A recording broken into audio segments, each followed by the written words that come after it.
Okay, I'll read it. Hey, it's from the Scarecrow, old Socrates the Straw Man.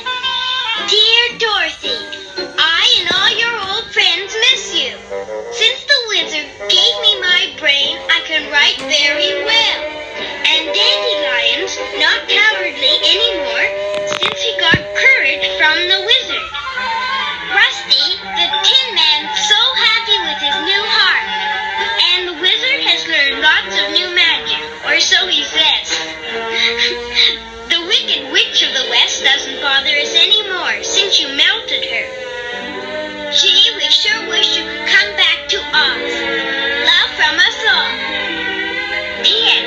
Glinda, the Good Witch, says to remind you to keep your magic slippers shined up all silvery. My silver slippers! Where are they?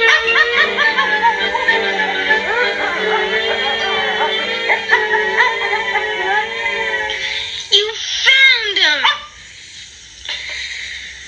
Golly, but I miss my friends. To go back to Oz. Just for a visit, you understand. Stay away from Kansas, too. But I'd really like to go for a little while.